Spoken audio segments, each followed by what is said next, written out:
were the Arawaks, also called Taínos. They came from South America 2,500 years ago and named the island Xaymaca, which meant land of wood and water. They grew cassava, sweet potatoes, corn, fruits, vegetables, cotton, and tobacco. On May 5, 1494, Christopher Columbus and Spaniard bullies tortured and killed the Arawaks to get their land. They were so overworked and ill-treated that within a short time they had all died. The process was aided by the introduction of European diseases to which the Arawaks had little or no resistance. On May 10, 1655, the English led a successful attack on Jamaica. The Spaniards surrendered to the English, freed their slaves, and then fled to Cuba. It was this set of freed slaves and their descendants who became known as the Maroons. Most Jamaican slaves came from Ghana, Nigeria, and Central Africa. Several slave rebellions stand out in Jamaica's history. On August 6, 1962, Jamaica was granted its independence from England. Jamaica now has its own constitution which sets out the laws by which the people are governed. Jamaica gets over 1 million tourists annually and is ranked third in the Caribbean behind Dominican Republic and Puerto Rico. The original conception what we have is Bhagwan Shivji ganja peete hai. And there's beautiful photo of Lord Shiva and see, just like Krishna did Ras Leela, hum kare to character Leela, wo kare to Ras Leela. So we want to imitate Lord Krishna, we want to imitate Lord Shiva. But imitate karna hai to perfectly imitate karo na. Lord Shiva drank the ocean of halal poison which emanated from the Samandar Manthan. When the ocean of milk was churned, the first thing which comes out is poison. And Lord Shiva being such a merciful personality, so that so many things others has to come. Somebody has to observe that. No, Lord Shiva drank the entire ocean of poison and he held it in his neck. And hence his neck became Neelakanta. Becomes blue in color. All the contaminations of the whole world is holding it in his neck. That is Lord Shiva. So आप गांजा क्यों फूक रहे हो? Poison लो ना directly. Indian temple here, loving it. I live here for 40 years. Wow, where are you from originally? I'm born in India, but I'll take you in my different shop. I have lots of pick of different souvenirs up there. You can pick and choose what you like up there. We'll make my brother be gonna be there. He'll make you a good deal. Are you from Jamaica? In this video, I will show you the surprising connection between Bob Marley, Rastafari, and Hinduism. what? And be prepared to see Bob Marley in a whole new light. Quite possibly the Rastafarian sadhu that you never knew. What is up guys, Sean Binda here from Hindu Lifestyle, where I talk about all things Hindu. Imagine Jamaica during colonial rule. People of African descent ripped from their homeland, feeling totally lost. Then a beacon of hope arrives. Marcus Garvey, a powerful voice for black liberation, emerges preaching unity, a return to Africa, and smashing the chains of colonialism. This was the seed of Rastafari. Fast forward to November 2nd, 1930, and Haile Selassie becomes the Emperor of Ethiopia, the only African nation to resist European rule. For Rastafarians, this was their moment. A black king, a messiah, and Ethiopia with its rich history became their Zion, their promised land. But who connected the struggles of Africans in Jamaica to Ethiopia and recognized Haile Selassie as their messiah? This guy, the first Rasta, also known as Gangun Guru Maharaj, which is Jamaican Creole for Gyan Gun Guru Maharaj.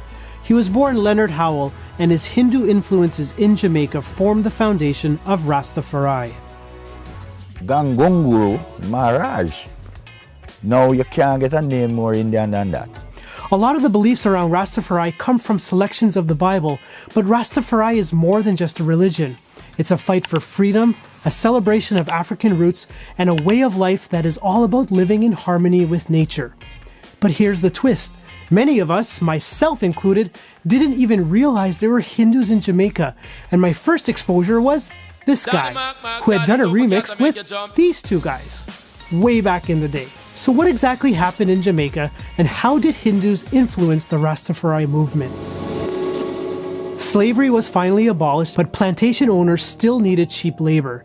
So what was the answer? Indentured laborers. Between 1845 and 1929, almost 37,000 Indians arrived in Jamaica, but their arrival wasn't exactly welcomed by everyone. Christian leaders feared these heathen foreigners with their different beliefs would corrupt the morals of the Christianized African Jamaicans. Here is a quote from Reverend Walter Dendy.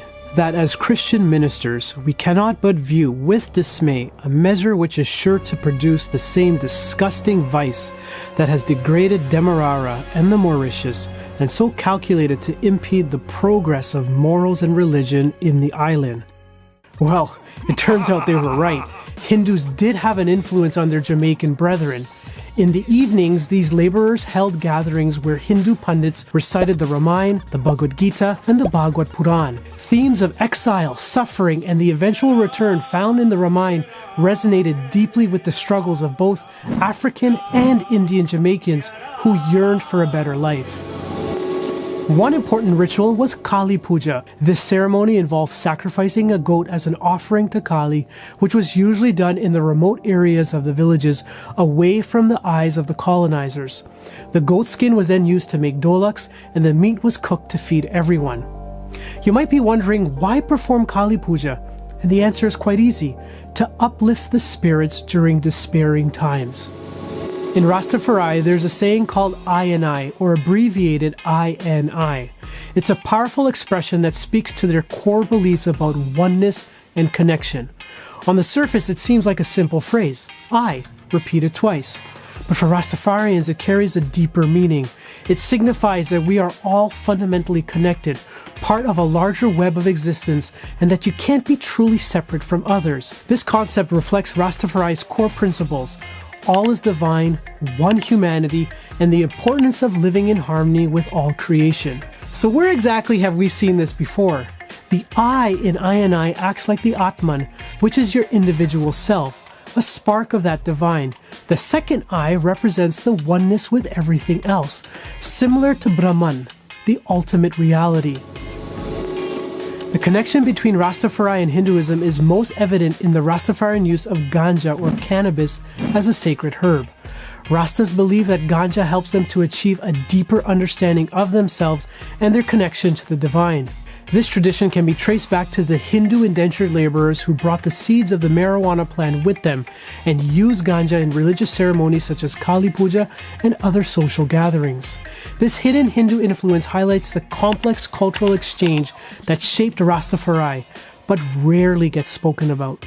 For Hindus, the use of ganja can be traced back all the way to the Vedas and probably warrants a video by itself. If you subscribe to my channel, you'll be sure to get the notification when that video is released. Why them say you must not use the herb? No, you mustn't use it. You mustn't use it because it make you rebel. Against what?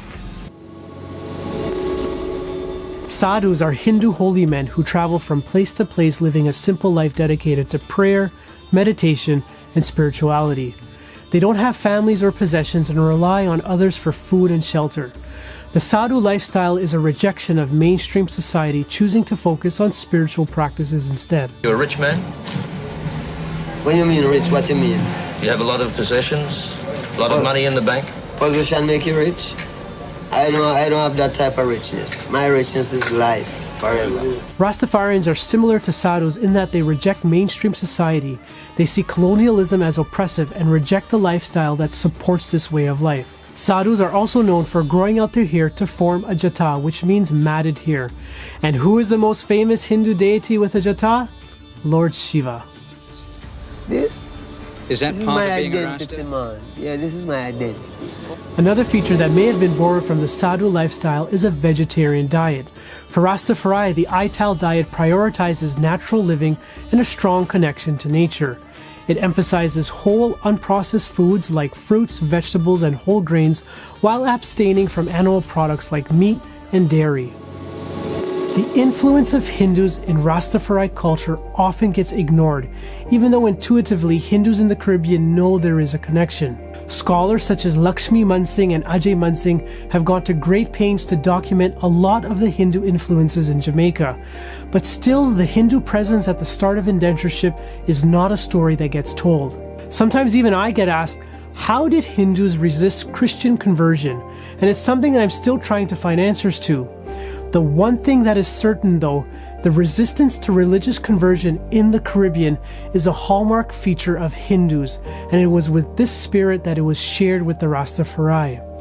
the Hindus that were brought to Jamaica did help to shape the culture of that country, and we should all recognize their contribution to the culture of Jamaica.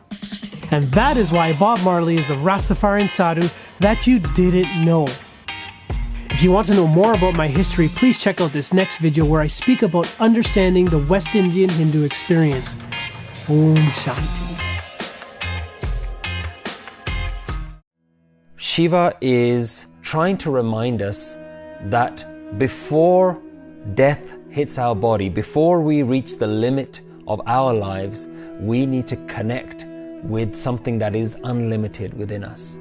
The iconography of Shiva is very interesting. You see Shiva as someone who has a snake coiled around its neck, and his skin is always this blue color because his skin is covered in ashes. And all of those represent something for us to learn. Shiva really reminds us that death is always around our necks, and at any time the snake of death can bite. And the blue skin that is covered in ash represents that everything that you know and everyone is eventually going to turn to dust. Everything that we experience in our life isn't going to last forever. He is trying to remind us that before death hits our body, before we reach the limit of our lives, we need to connect with something that is unlimited within us. Shiva is seen as the highest yogi, as the one who has started all schools of yoga, the one who brought all yogic wisdom to mankind. And he's not just a yogi. He is a yogi and a family man at the same time. He has a partner and he has children. And his partner is called Parvati or Shakti. There's a beautiful line from Guru Nanak Dev Ji, Jeh dekhan teh rav rahe Shiv Shakti ka mel. Wherever I look, I see the divine permeating as the union of Shiv and Shakti. You can understand Shiv Shakti as conscious and unconscious, the yin and yang of life, creativity and destruction, masculine and feminine. And if the whole of the universe is a combination of both of these things, then it means that you are also a combination of these things. Look, in your own life, there have been so many times where you've had to be creative and destructive, where you've had to be fierce and gentle. There are times to be serious and there are times to be playful. At times you've demonstrated masculine traits and at other times you've demonstrated quite feminine traits. So you are already a perfect balance of both of these qualities, and both of these are flowing through you harmoniously. But the most important thing to remember, and the wisdom that the Guru is starting to give us here, neither of these are yours. Shiv and Shakti do not belong to you.